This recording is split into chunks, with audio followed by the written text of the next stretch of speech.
Thanks very much everyone for coming. I really appreciate it, and another thank you to Helen for presenting for us. I thought it was really, really interesting. In this presentation, I'm going to cover some of the challenges we have faced as a supplier during the pandemic, especially when a large part of what our software does is create and analyze attendance data. It's impossible to discuss the issues we faced without looking at the HE sector as a whole and the challenges that have been faced by professional services, students and academics. At the end of this presentation, I suggest some ways our product and the service areas we support can move forward as the pandemic and its measures begin to lessen. So as I mentioned, a large part of what Presto does is monitor and analyse attendance data, and we do that to help institutions make informed interventions with students who appear, at least from the data, to be disengaging with their studies in one way or another.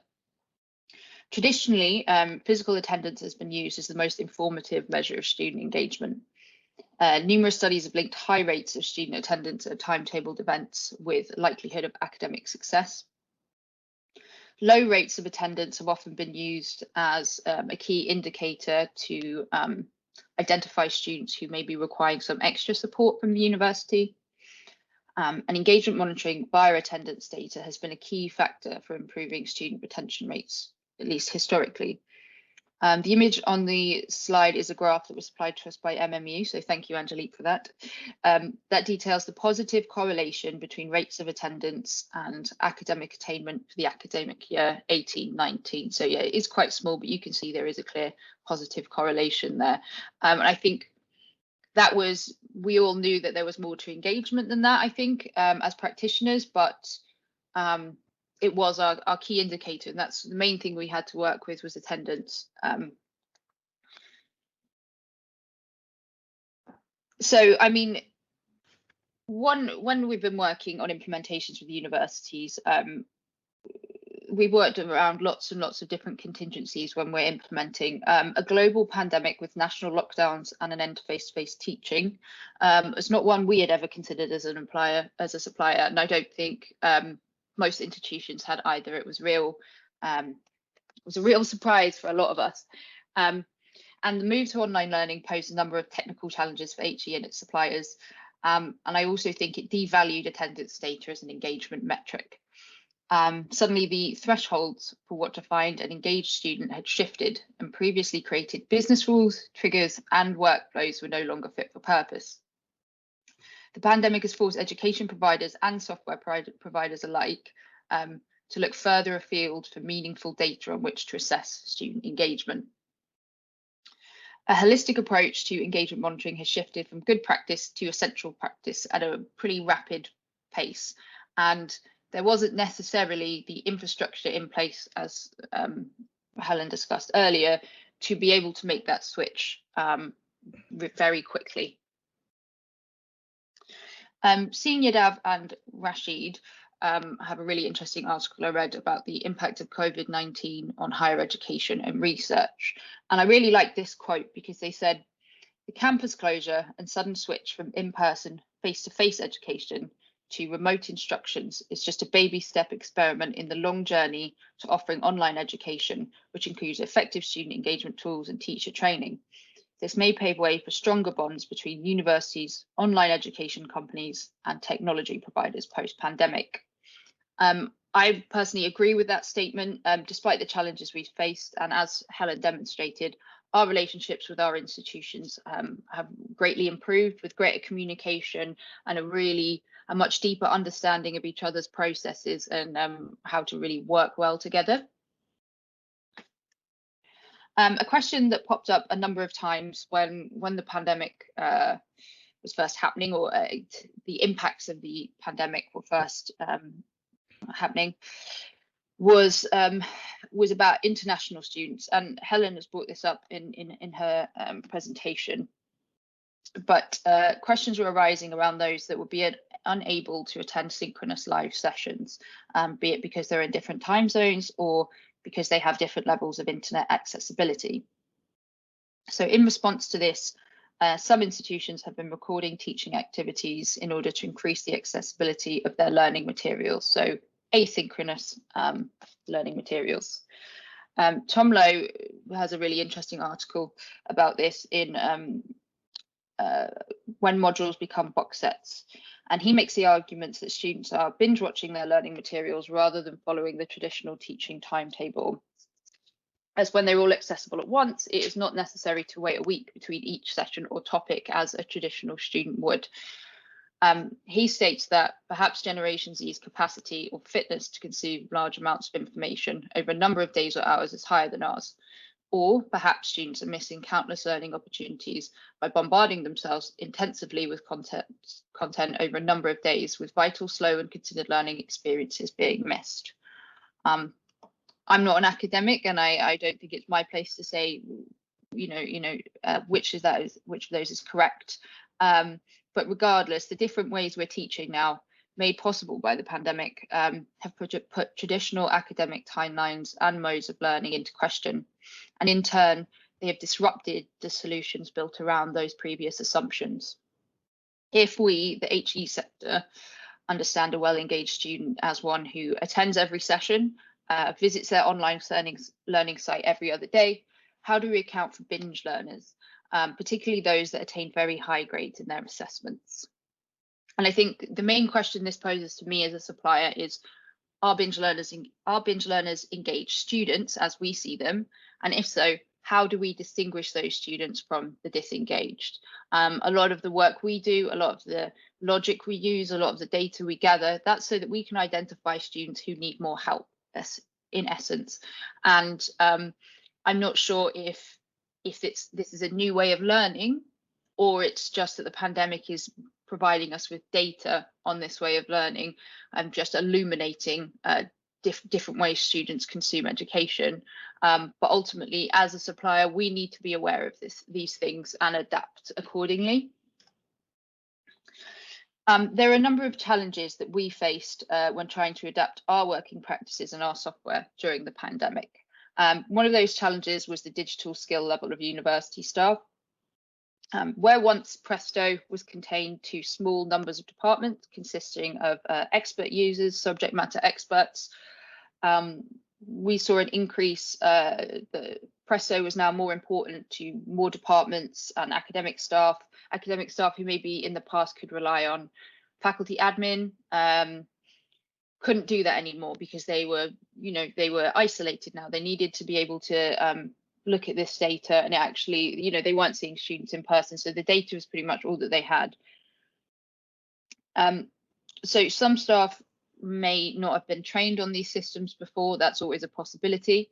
But there's also another issue in that a lot of staff members may not have the same digital skill levels as other members of staff. From the supplier side, this led to a lot more user queries than usual on our support portal and via email. And I'm pretty sure this would be reflected in the IT departments of our customers too. We also face challenges in accessing usable engagement data that sat outside of attendance. With different services being responsible for different areas of student data, it felt that centralizing this data could become an impossible task. So we knew there was data there. We knew that we were gathering data on students and how they were engaging, but we didn't know how we were going to get that data. And that was an uphill struggle at the start. But as you can see from Helen's presentation, we've made some really, really great ground there. The other challenge we faced was the fact that we too had to begin working remotely. So good communication was more vital than ever. And suddenly our DevOps manager couldn't sit with our developers and our trainers couldn't train. Everything had to be done online. So one of the challenges is for both from a supplier side, a staff side, and a student side is we needed to find new ways of communicating, working remotely, whilst also handling increased isolation. In a GIST article about the challenge of rapidly upskilling staff during the pandemic, Gavin McLaughlin, Vice Principal Chief Information Officer at the University of Edinburgh, stated that what stands out for me as one of the positives to come out of this year is our incredible staff and their adoption of our digital transformation programme and the digital tools we've been putting in place, including our new online pedagogy.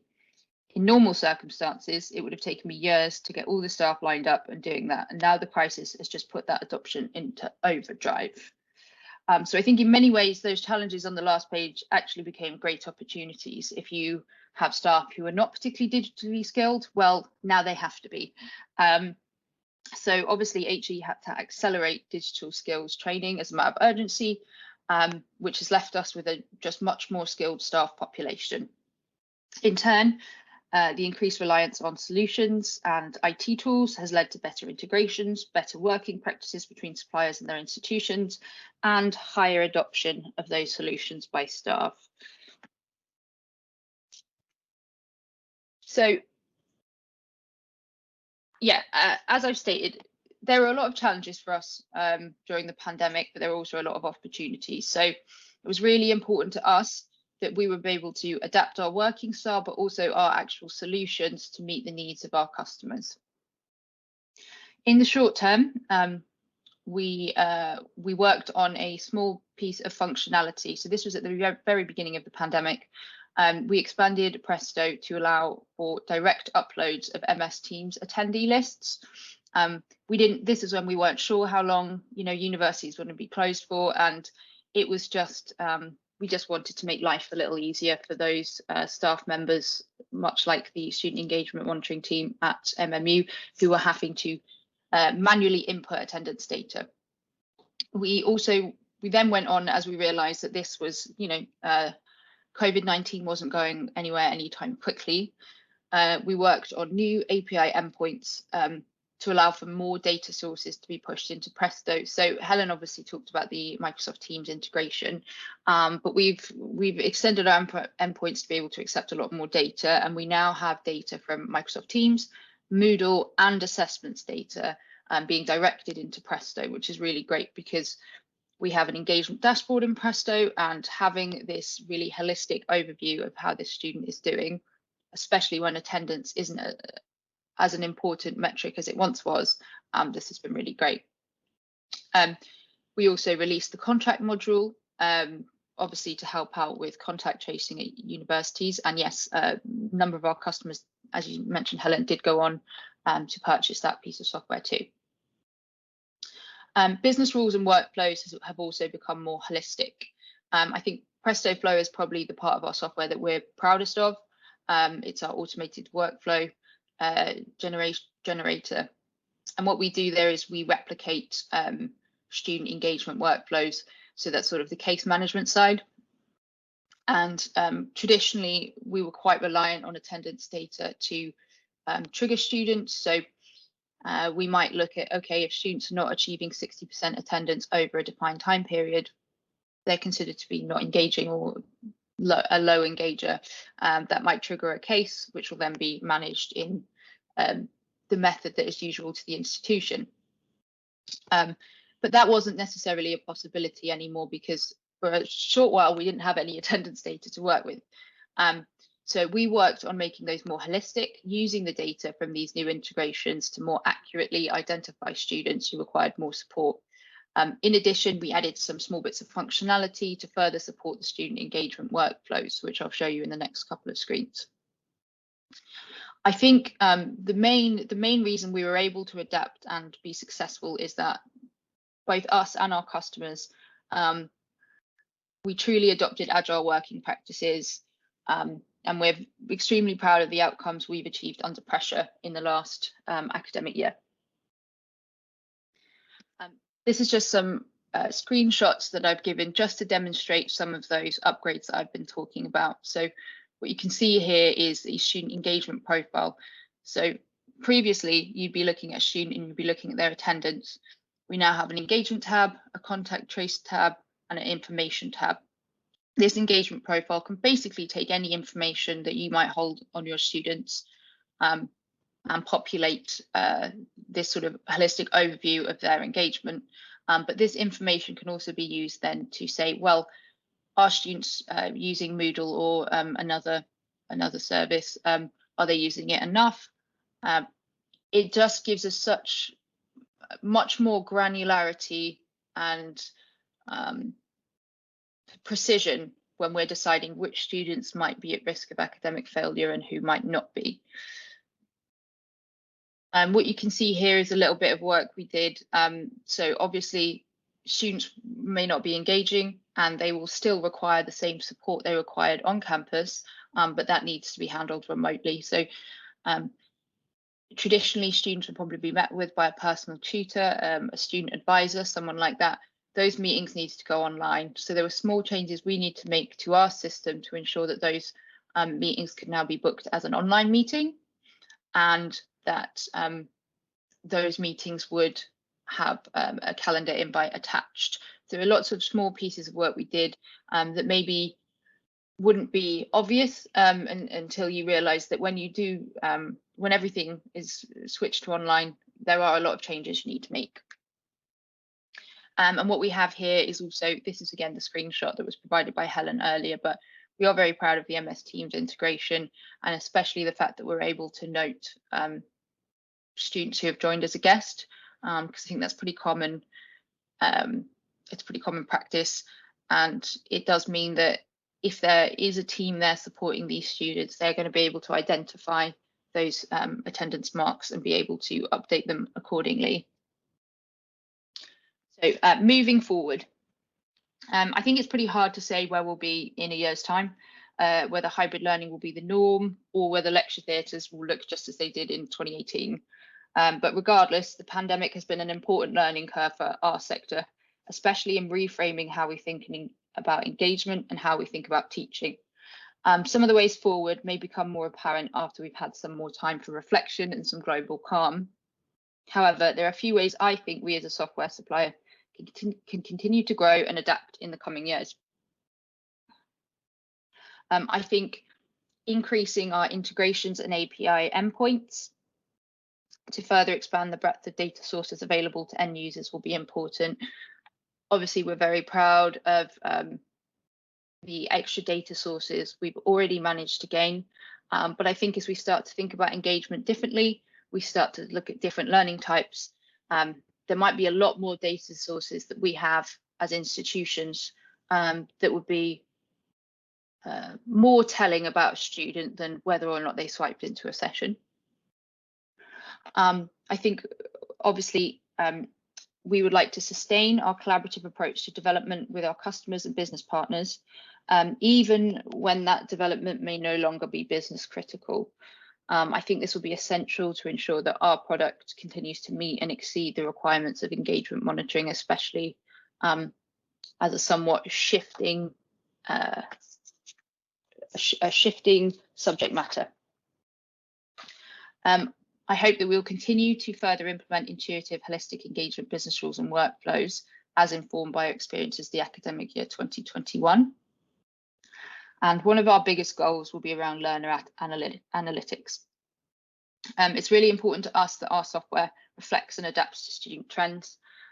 We will need to work with institutions to analyse engagement and attainment data trends from the academic year 2021 to ensure we can begin to differentiate between student learning styles as well as their levels of engagement. And the reason I use that example of binge learning is that if students function differently off campus than they do on campus, and we move to a hybrid teaching model becomes the standard, well then a 60% attendance rate with the students attending, per week, rather than binging at the end of a term with 0% attendance and 100% attendance. I mean, we might be triggering the wrong students. And I think, especially with our larger institutions, it's really important that we're able to identify the students that actually need help and do it quickly. So I think the only way we can do that is we really look at what happened this year. How did the students do? What did they achieve? And what did their data look like?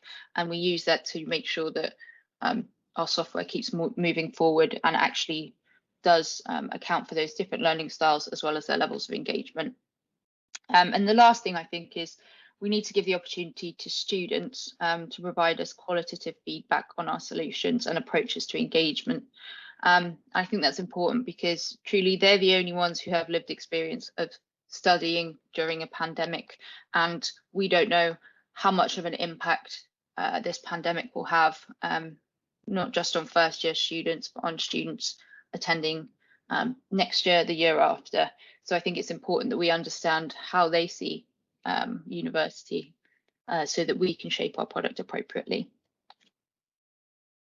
Okay, so that's all there is from me. I think we've got 20 minutes left of the session, so I'm going to move back to camera and we can go through if any questions have come up.